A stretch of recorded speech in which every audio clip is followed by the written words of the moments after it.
Are we on? I think we're on. Is this the class? All right. Let's do this thing. Well, I am Zach Arias, and Celeste is sitting there nodding her head going, yes, Yes, Zach, we're on. this is the class. And this is the foundations of a working photographer. All right. I've been teaching now for 4 or 5 years, and I've been trying to become a photographer for about 15, 16 years. That's me saying, okay, I have to do something with my life. I don't want to be a company man. My dad was a company man, worked for a phone company for 35 years, retired, got the set of silverware, the watch, and a clock for the mantle, and just kind of went into retirement. And that was not something I really saw for my life, but I had no clue what I saw for my life, really. I didn't know. So somewhere around 95, I guess it was, I woke up and was like, I got to do something with my life. And one thing I always enjoyed was photography. And one thing that I once had a college professor tell me in a photo class was, I think you have a talent in this. If you don't do something with it, you're wasting it. And no one had ever talked to me like that before. No one had ever kind of called something out of me. So I said, what do I do? She said, go to art school. All right, she had the first part right. She had the second part wrong. I went off to art school, failed miserably. I just didn't do well in the art school environment. And it wasn't until I got to a technical photography school did I start to find my feet in this. So that was, 1995. That all kind of got really going. I went to school, I assisted photographers, I managed a commercial photo studio for a while, and tried to get out there to become a freelancer, to do my own thing. I've always loved environmental portraiture. I've loved photojournalism, really is my heart of hearts, but I started a family early in my career, and I was told you could either have a career or a family. Pick one. So I went the commercial route. And what I found that no matter where you go in this industry, it's very difficult to have a career and a family. And so this weekend we'll be talking about that as well. So I went off trying to become a freelancer and was just flailing about. I had technical up in my head, but I couldn't get it out through my camera. I had a really bad case of gear acquisition syndrome, all right.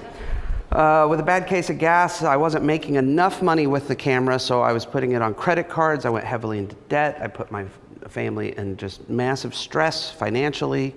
I spent so much of my time on the computer and on forums and all of that, and it all came crashing down in 2001, somewhere around there, 2001.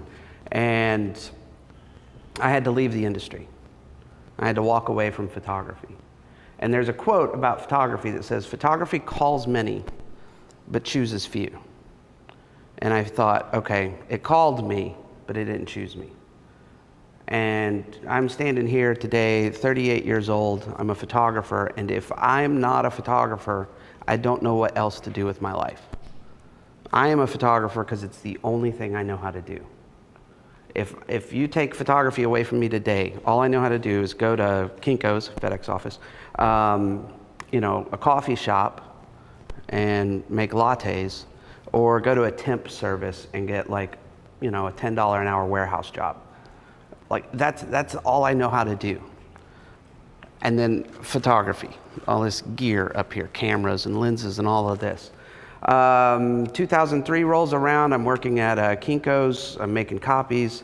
I'm thinking I'm gonna get on the management track one day. My goal was one day I would run a Kinko's store and be a manager, maybe go to district manager and just go up the management food chain. My dear friend in Atlanta, Mark Climby, put a camera in my hands, a Nikon D100, set me loose at a wedding. He needed a second shooter at a wedding. And I quit my job the next week. And I had a camera body, I had a flash, and that was it. And Mark lent me lenses, lent me compact flash cards, and I started again in 2003. All right, so that's what, 7 years ago, somewhere. And This time around, I had to do it with whatever resources I had. I had to make it happen, all right? So if I don't have the lens, then I don't shoot it. If I don't have the lights, then I have to figure it out. If I don't have the modifier I want, then I have to figure it out, kind of thing. And I had to build a business, all right? So the technical was in my head. I had to figure out how to get that through my camera, the ideas that I had in my head, how to actually make that happen. And then I had to figure out how to build a business around it and how to make money and how to feed my family and build a life, all right? So this weekend is coming off of that, combined with now my experience of teaching photographers and networking with photographers and being out in the world and talking to photographers, engaging photographers, and what I'm seeing in the world. Because I came in at the end of the old school era, I call it. When I started photography, it was right at the end of film was still king. There were still kind of predefined paths that you would take to become a photographer. Okay, you're going to go to school, you're going to assist, you're going to work for other people, and then you're going to go the route of small jobs to build up to big jobs, and you kind of have this path, and the path now is gone. Like today, entering the field is just like, you'd be Joey L. I mean, he's Canadian for, all stakes. Like, so you have hope. No, I'm kidding. So, Joey's like 17 and starts a career, he didn't go to school and become an assistant and shoot film and work in a lab, and process other people's film. And he didn't. He went his way. Jeremy Cowart, his way. Chase Jarvis, his way. Created and beat down their own paths. And that's kind of where it's going today. And that's a beautiful thing. But what I see happening in so many photographers' lives right now is there's fundamental parts of their foundation that are missing. When I'm, talking to a photographer, they're a full-time photographer. It's what they do for a living. It's how they feed their family. And then I say, well, yeah, I used a 200 millimeter lens for this reason. And they're like, well, what's that? Why? Oh, I didn't know that happened. I didn't know it changed perspective. Or, well, your reciprocal, if you're 2.8 at 60th, you need to go to f4 at 30th. And blank stares. You know your reciprocals, right? My what? You're a working professional full-time photographer. I've met a lot of photographers where I'm talking about stuff and I say, and this is how it works, and they go, oh, I do that, but I don't know why I do it. But I guess that's what I'm doing. So my take on being a photographer is you need to know what you're doing with a camera, all right? Everyone's like business, business, business. When you pick up a camera and you push this shutter release button, that is business. You're getting your business done right there.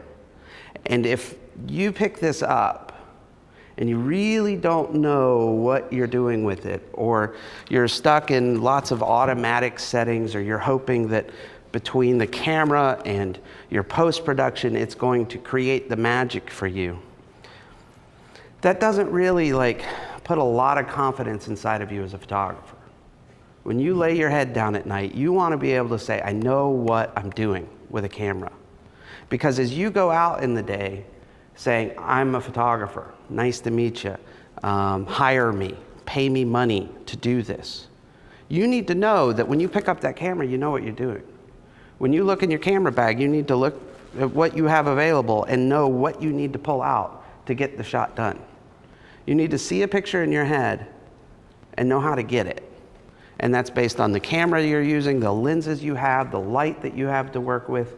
All of that is part of your confidence, part of your skill set, part of your talent, that when you go out into the world to sell yourself, you know what you're doing. Now, as a photographer, as an artist, you are always going to, you're always going to have self-doubt, all right? You're always going to second-guess yourself. You're always going to lack some level of confidence, right? Every job I go on, I'm nervous. I'm standing up here teaching for the weekend, I'm nervous. I'm pacing. I'm just, oh gosh, is it going to happen this weekend? Am I going to do it? Am I going to Like, is this going to be helpful for people? Is it going to be worth their time? Or is it worth skipping the royal wedding? But isn't that over by now? Like, isn't that done? Like, aren't they off on their like Disney cruise now? But I go forward with it. And I think one mark of a professional is, between a professional and amateur, is that I have fear before that job, but I go forward through it. And I just get past the fear and I get the job done, right? No matter how, bad I may be beating myself up, when that client walks in the door, I get that job done. And I know a lot of people that fear just holds them back. Fear holds them back from going to that networking event. Fear holds them back from pushing their lighting, to pushing their craft outside of whatever they're comfortable with. The fear keeps them away from lights. Fear keeps them away from, this or that or another. And to be a professional, you have to just get past that fear. And what I have found that has helped me so much is that when I am lacking some sort of confidence, just being your stereotypical stupid artist going, oh, I can't do it, oh, woe is me. When I look at all this gear, I know exactly what it's there for. I know what it does. I know what it doesn't do. And I know how to run my gear and work with it so that I can go get the job done. I never want to be the kind of photographer that's standing behind that camera just pushing buttons, praying to God something will happen correctly. Or just throwing it all in automatic settings and just going, please, spraying and praying, hoping I'll find something. I'm going to shoot a haystack and I'll go look for the needle later in Lightroom. When I see a haystack in front of me, I want to find that needle with the camera. I don't want to just find it later. So everyone's asking, business, business, business, business. Show me the business. Show me the money, Zach. I want the money. Show me how to run this as a business. I'm confident in my skill set. And I'm not up here to be a jerk. I'm not up here to be arrogant. But 9 times out of 10, when people are asking me, I need to know business, I'm comfortable with it. I understand my cameras and my lights. I'm good with that. I need to know business. And then I go and I do my research on them, and I look up their websites, and I find their Flickr pages, and I look, I research. And 9 times out of 10, the folks that are just got to know about business don't really know what they're doing with their camera. I look at their work going, your work has to get up in skill and talent. Like, you have a long way yet to go. And I think you can make a proper exposure, but it goes beyond that. All right. We have to get beyond just making a proper exposure. That's just the beginning of it. All right. So we are spending time on the camera. We're spending time on the lens. We're spending time on the light this weekend. This is foundational stuff you have to know. All right. And it's the kind of thing that you just need to have in your brain as second nature. All right.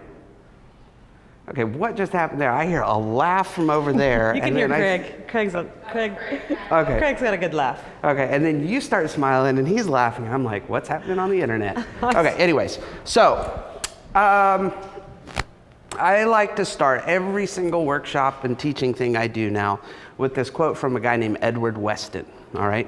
Now this quote, I've tracked it down to something like 1927. All right.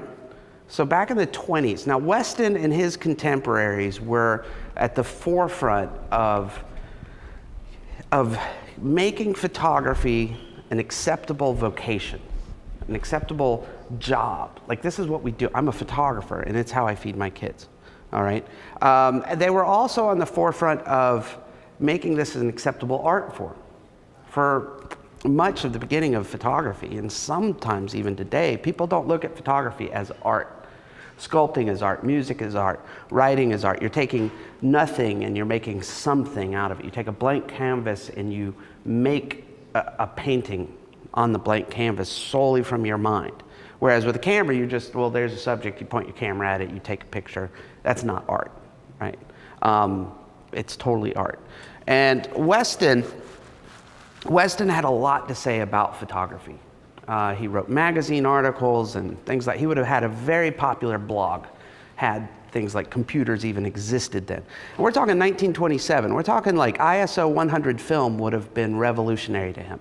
ISO 100, right? There's no TTL, there's no autofocus, there's no, you know, like soft boxes and small hot shoe flashes, there's no pocket wizards, there's none of that. There's apertures and shutter speeds and lenses and film, and it wasn't too long before that being a photographer was kind of like a life-threatening vocation because you're in a dark room with cyanide and stuff, right? It wasn't too far before that.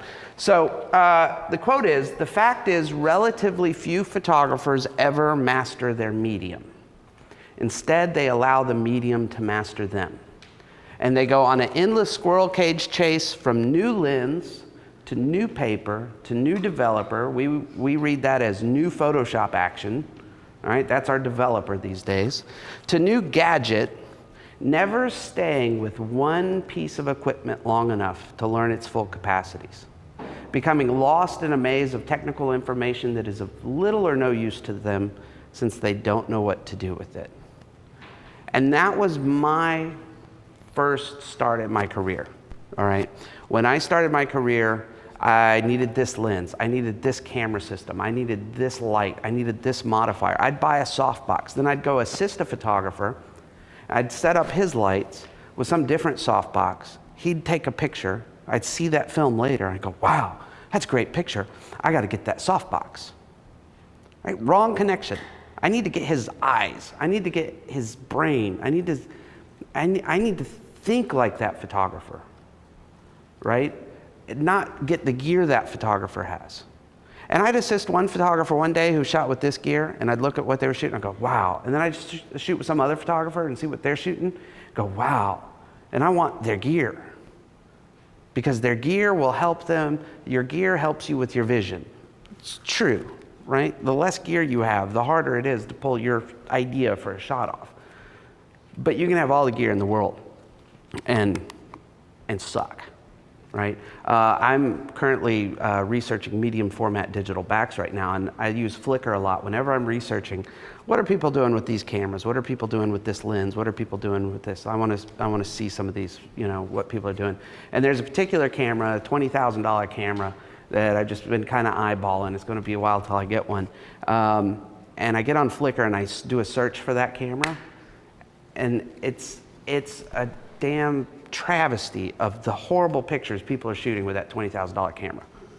I won't tell you the exact search term, you know, because they come up on the first page, and maybe y'all are watching this right now, but it's horrible. They have such a gorgeous camera.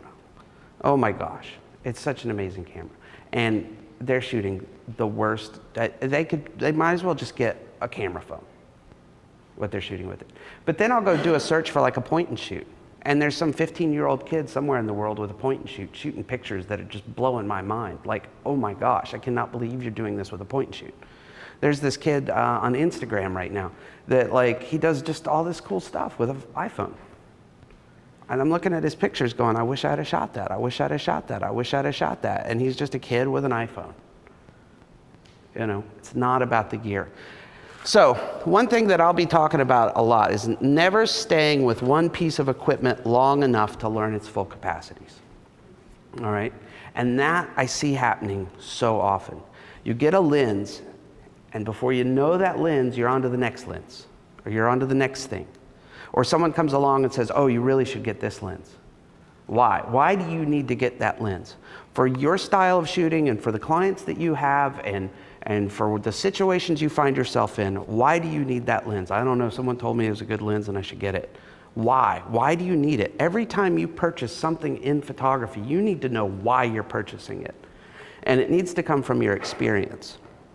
So what I'm saying today is whatever gear you have right now, if you're an emerging photographer trying to figure this out as a craft and as a business, whatever gear you own, that is it for the next 6 months to a year for you. No camera bodies, no lenses, no lights, no flashes, no modifiers, whatever. Like, you know that equipment. You know it. You know it inside and out. The first lens that I bought when I came back into photography, is this 35 millimeter f2. I got it for $100 used. And that was my lens for almost a year. And if I'm shooting a band, it was with this lens. If I'm shooting a family, it was with this lens. If I was shooting children portraiture, it was with this lens. It was like whatever job came my way. I shot some tabletop product with this lens. So at the end of that nearly a year, it was about 9-10 months or something before I got another lens. As this lens was coming up to my eye, I already knew what the scene was going to look like. I knew what this lens was going to do. I could look out into the world and know what this viewpoint was going to give me. Your lens is your viewpoint. And before it even gets to your eye, you need to know what that's going to look like. And there are times that, especially at weddings, where I've got to get my camera over here to shoot a picture, but I physically can't get over there. I got to shoot over someone's shoulder. And if I know my lens enough, my goal in my head is I want to be so much of a ninja that I can hold that up and feel the composition. Now that's all really nice and emotional, like, oh, just feel your composition. Close your eyes, Daniel-san. Feel the composition, right? But it's true. It's like I know this thing. I know it. And when I add a new lens to my kit, that one goes away, and I just start shooting everything with that new lens. Everything with that new lens. The lens that I want right now is a 135. We'll get it all into that. It's on this camera right now. 135. That's my next lens probably. When I get one, I'm going to shoot everything with that lens. Like everything's getting shot with that lens until I know it. I know it. I know what it's going to look like. I know what it feels like. I know it. When I put my hand in my camera bag, I know exactly where it is, what it feels like in my hand. Like, I need to know everything about that lens. And that's what I want to challenge all of you, is that you know your gear. So if you're with a Rebel and a kit lens and a pop-up flash, then you're going to get to know that Rebel, that kit lens, and that pop-up flash like breathing before you buy the next piece of gear. All right? So we do not want to become lost in a maze of technical information that is of little or no use since we don't know what to do with it. We need to know our technical information, and we need to know what to do with it. And we want to be the photographers that master the medium. And we don't want photography to master over us. We'll get into this on Sunday, especially when Meg and I sit down and talk about photography will take everything from you. Everything. It'll take your time. It'll take your money. It'll take your family. It'll take your credit score. It'll take everything from you. All right? If you let it. And it's kind of a wild beast that you have to keep under control. And the less you know what this stuff is doing, the more it can just take over. And the more people that come out with some crap to sell you for $49.95 saying, this will take care of this problem for you. The more magic bullets you buy, the more like, well, so-and-so uses that lens, so I have to buy that lens. Well, so-and-so likes that camera body, so I need to buy that camera body. Well, so-and-so lives in one part of the world and shoots one kind of style, and you live in another part of the world and shoot a different kind of style. That doesn't match, right? But I see so many people like, what lens should I buy? Well, what are you shooting? Everything under the sun. Well, you need every lens under the sun. I don't know. Like, what do you want? Like, you know, I don't know. I just need a good lens, and tell me what settings are. What are your settings? All right. So, today, we're going to talk about the camera, we're going to talk about the lens, we're going to talk about the subject, and we're going to talk about the composition. All right? So, these are foundations for me. You say, show me the business. That's the business. Camera, lens, subject interaction, composition. That's the business. Like, when you're shooting, you're on your business. All right? Then tomorrow, on Saturday, we're going to start with the light, all right? We're going to start with the light. We're going to go from window light to outside in the alleyway to flashes to mixing them up, mixing flash with ambient. We'll work inside, so it's going to be strobes, it's going to be hot shoe flashes. We're going to go bounce all over the place with light, all right? I'm not going to spend a lot of time discussing studio lighting so much because we spent 3 days doing that in a previous class. So there's no reason to just completely revamp that again. So we're going to spend a little more time on available light, all right? I love available light. Half of my portfolio is available light. A lot of people think, well, Zach, he uses strobes and flashes for everything. No, half my book is available light. There are times when you've got to turn that strobe off, and there are times you've got to turn it on. And you, as the working photographer who's mastering your craft, walks into the situation and say, I don't need a light there, but I do need a light there.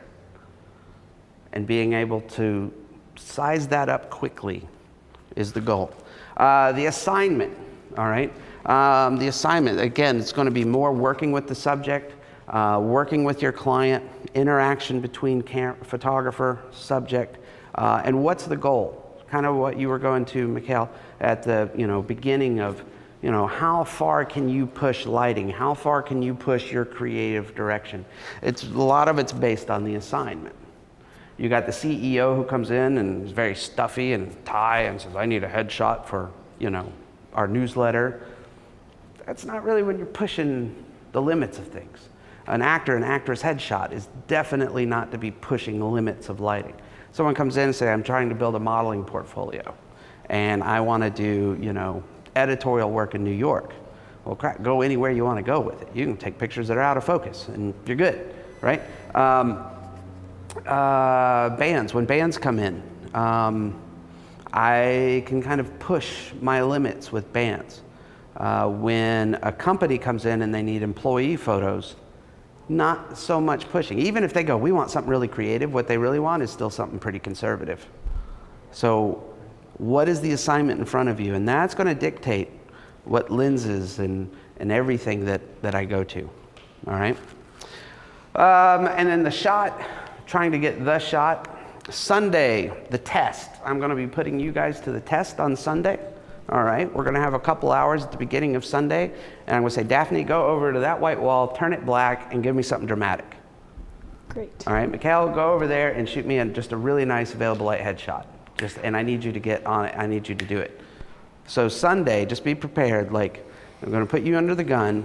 You're going to have a short time limit, and we're going to, whatever limitations you have to work with, I'm going to give you an assignment, and you've got to go get it, kind of thing.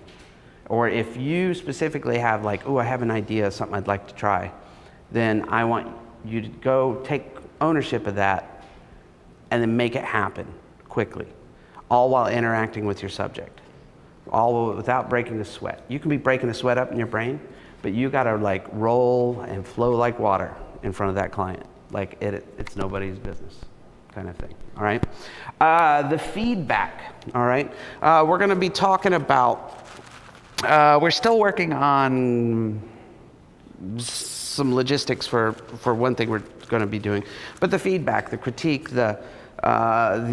basically it's building your portfolio, going through the process of putting your work together, to put it out there in the world, to get business. Again, it all comes back to business. When I'm talking apertures and shutter speeds, I'm thinking business. When I'm talking about your light and soft boxes or grid spots and the picture I'm trying to create, it's business. I've got to create something for this client today that is going to make them happy. They are going to be glad that they're writing a check to me today, because I'm creating something for them that they didn't know could be created. Or they had an expectation of the pictures they wanted and I exceeded that expectation. Or they walked in and had such a great experience with me that they got to go tell all their friends about me because they had such a good time, right? I got to know the assignment. I got to know this gear. I got to know my lenses. I got to know my light. And then when that subject gets in front of my camera, I got to nail it for them and beyond. That's business. It's all business. It's all business. All right. So we'll be getting into the business. And we will get into numbers, and we will get into pricing, and we will get into branding. And like I said on my blog this week, don't worry about branding. And I'll break that down. All right. If you're just getting started and just emerging as a photographer and just trying to get this thing rolling, don't worry about branding. Now, I know that goes against some stuff you've heard from other people. Jasmine Starr says it's all about branding. And I'm going to bust that down of when branding comes in and out, as I see it. And please remember that this weekend, I am not here as coming down off a mountaintop on high, going, this is how you're supposed to do it. I'm going to tell you what's important to me as a working photographer, how I've built up my career as a working photographer, what I've seen that has worked, what I've seen that hasn't worked, and give you some step-by-step things to start working towards, all right?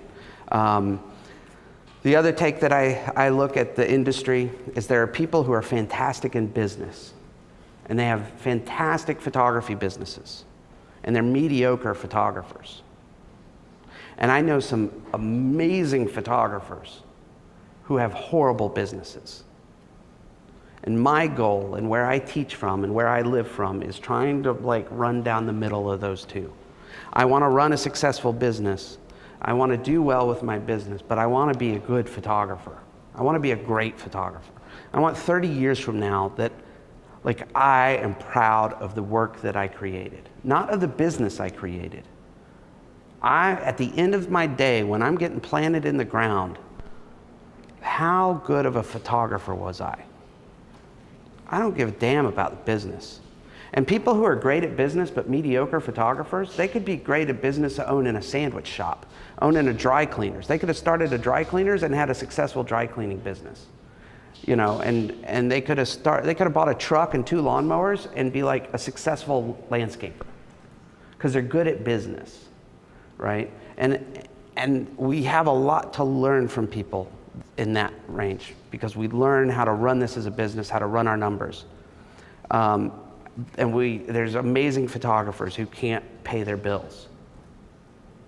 And for me, it's somewhere down that middle of being great photographers and running a business. So Sunday, we're getting into that. And then we're ending up Sunday with the balance, all right? The balance of, because we have families, we have lives. I mean, you know, it's sad when I don't see my best friends for 6 weeks or 2 months, and they live a mile away. And I just don't see my friends. Or I don't see my mom who lives 45 minutes away, and I don't see her for a month and a half. That's sad. I gotta find that balance. It's not, photography is everything, but no, it isn't. Photography's stupid at the end of the day. It's just a job. We're not curing cancer or anything, you know? It's just pictures. Should we even really, can we just go home? It's just pictures, right? But it's the only thing I know how to do.